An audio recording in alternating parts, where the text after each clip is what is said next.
Sample proportion test, and here is our test statistic. Z is equal to the number of successes of the first group divided by the sample size of the first group minus the number of successes of the second group divided by the sample size of the second group, and that's all over the square root of p hat times the quantity 1 minus p hat times the quantity of the sample size of the first group plus the sample size of the second group divided by the product of the two sample sizes. Now, we don't need this formula unless we're going to do it by hand, but we're going to use StatCrunch for all of our problems today, so we can avoid using this formula completely. And here is the formula for the confidence interval if you choose to do it by hand, but for today's lecture we're going to use StatCrunch. And it's going to save us a lot of time instead of using this formula. There are some assumptions that we need to make. We have to show that n p hat times quantity 1 minus p hat is greater than or equal to 10 for both of the samples. In condition 2, we have to show that the population size is greater than 20 times that of the sample size. And then we're going to write a sentence about our assumption. Let's let the vitamin C group be group 1 and the placebo group be group 2. So we'll have to check the condition. The first condition is to show that n p hat times quantity 1 minus p hat is at least 10. And we'll have to do it for both of the samples. So let's look at the p hat of the first group. That's going to be the number of successes of the first group divided by the sample size of the first group. So in this case, the vitamin C group, 17 people caught a cold out of 139 people. So that is 17 over 139. And this simplifies to 0.1223. And now we can plug it into the formula. So we have 139, which is the sample size, times 0.1223 times the quantity 1 minus 0.1223, and this equals 14.9. That's clearly greater than or equal to 10, so the first condition is met for the first group. Now we'll check the condition for the second group. P hat for the second group is still x over n, the number of successes divided by the sample size. In this case, we have 31 people caught a cold out of 140 skiers. So that's 31 out of 140. And that simplifies to 0.2214. And then we'll check the formula. Let's plug in 140 times 0.2214 times the quantity 1 minus 0.2214. And this gives us 24.1, and that's clearly greater than or equal to 10. So the first condition is met for both of the samples. Condition 2, I'm going to take the sample size and multiply it by 20 for both of the groups. So for the first group, the vitamin C group, we have 139. We're going to multiply that by 20. And for the second group, we have 140. And we're going to multiply that by 20. 139 times 20 is 2780, and 140 times 20 is 2800. So for the first group, our population size has to be at least 2,780, and our population size has to be at least 2,800 based on the second group. So we're going to go with the bigger number, and I'm going to say we can assume our population size is at least 2,800. And that's it for condition 2. We just have to make the assumption that our population size is at least 2,780 and 2,800. So we'll just go with the bigger number, 2,800. Since all of the conditions are met, let's try the problem. The claim and the complement. We are testing the claim that vitamin C helps prevent colds. I'm testing the claim about proportions, so I'm going to put P1 and P2. We're saying vitamin C helps prevent colds, so I'm going to use the less than symbol. Those in group 1 will get sick less often than those in group 2 who do not take vitamin C. That is the claim. The complement is the opposite of the claim, so P1 is greater than or equal to P2. And now we can do step 1, the null hypothesis, which is always the one with the equal sign. P1 is greater than or equal to P2. And the alternative hypothesis is P1 is less than P2. Step 2, our favorite step. Alpha is equal to 0.05, and that's given here in the problem. Step 3 and 4, we'll go to StatCrunch. Make sure to select a calculator that says 2 proportions calculator. Now I'm going to enter the number of successes for the first group, and that's 17. And the sample size was 139. For the second group, the number of successes is 31, and the sample size is 140. For alternative hypothesis, we have the less than symbol, and we're just going to click calculate, and here is our z statistic, negative 2.19, and our p-value is 0.014. The z statistic from StatCrunch is negative 2.19. The p-value from StatCrunch is equal to 0.0141. Now in step 5, I'm going to ask the same question I always ask.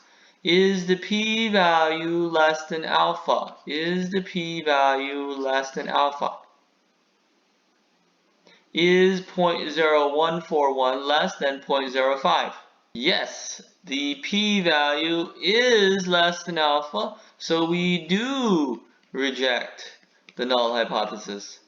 We do reject the null hypothesis. There is enough evidence to conclude that vitamin C helps prevent colds.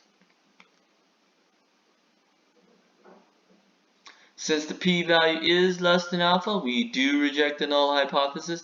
There is enough evidence to conclude that vitamin C helps prevent colds.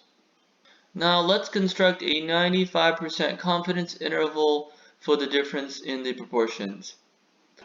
If I want to calculate a 95% confidence interval, enter 0.95 for the CL option, and then click calculate. Our lower limit is negative 0.1876, and our upper bound is negative 0.01055. Now notice both of these numbers are negative. That means group 1 is going to be less than that of group 2.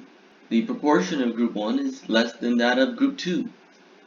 From StatCrunch, we have the lower limit is negative 0.187, and the upper limit is negative 0.011. Now I'm going to ask the question, is there a 0 in the interval? Is there a 0 in the interval? Since both of these numbers are negative, no, there is no 0 in the interval. So that implies there is a difference. There is a difference. Since both of these numbers are negative, and group 1 is the vitamin C group, that implies that you're less likely to catch a cold if you take vitamin C. By how much is the question. So we're going to write, we are 95% confident that those on vitamin C are less likely to catch a cold by between, and we'll convert these to percentages. The first one is equivalent to 1.1%, and the second one is equivalent to 18.7%. Now, we never use negatives in real life because the phrase less than implies that these numbers are negative.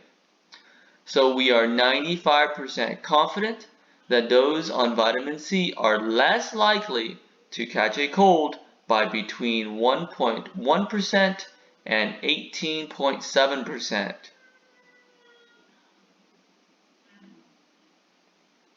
Example 2. John Hopkins researchers conducted a study of pregnant IBM employees. Among the 60 employees who worked with glycol ethers, 20 had miscarriages, but among 750 who were not exposed to glycol ethers, 120 had miscarriages. Using StatCrunch at the 0.01 level of significance, test the claim that the miscarriage rate is greater for a woman exposed to glycol ethers. Construct a 99% confidence interval for the difference in the miscarriage rate between the two groups. Let's look at the claim and the complement. The claim is that the miscarriage rate is greater for women exposed to glycol ethers. Remember, group 1 was those exposed, so we'll say P1 is greater than P2, and the complement is P1 is less than or equal to P2, which is the opposite of the claim. Step 1 is the null hypothesis and the alternative hypothesis. The null hypothesis always has the equal symbol, so in this case it's the complement. And the alternative hypothesis is P1 is greater than P2. In step 2, we'll just state alpha, and alpha is 0.01.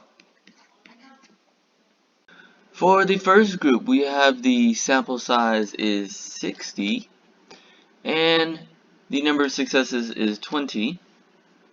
For the second group, we have 750 for the sample size, and the number of successes is 120. We know the alternative hypothesis is greater than, and I want to construct a 99% confidence interval also in the problem, so we'll enter 0.99. Click calculate, and here's our test statistic, 3.42. Our p-value is really small, 0.003. Our lower limit, 0.042, and our upper limit is 0.304. The z statistic is equal to 3.417, and our p-value is equal to 0.0003. And of course, in step 5, we always ask the same question: is the p-value less than alpha? Is 0.0003 less than 0.01? Yes, it is. Now we can finish step 5. In step 5, we know that the p-value is less than alpha, so we do reject the null hypothesis. We do reject the null hypothesis. There is enough evidence. There is enough evidence to conclude. And remember, our conclusion is always in terms of HA. And if you look at HA, it says there is enough evidence to conclude the proportion of those exposed have a higher miscarriage rate.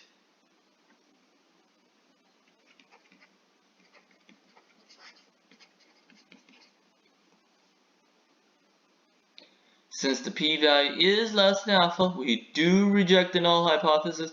There is enough evidence to conclude that the proportion of those exposed have a higher miscarriage rate.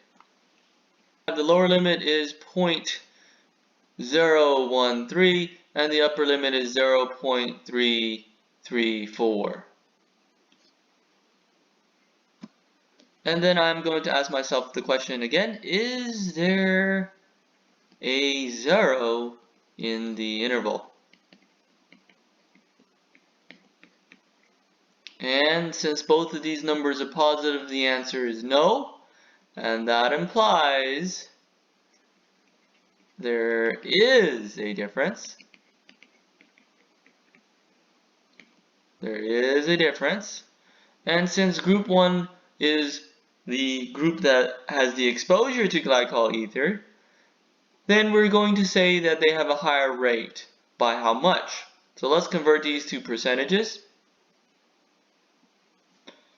We are 99% confident that those exposed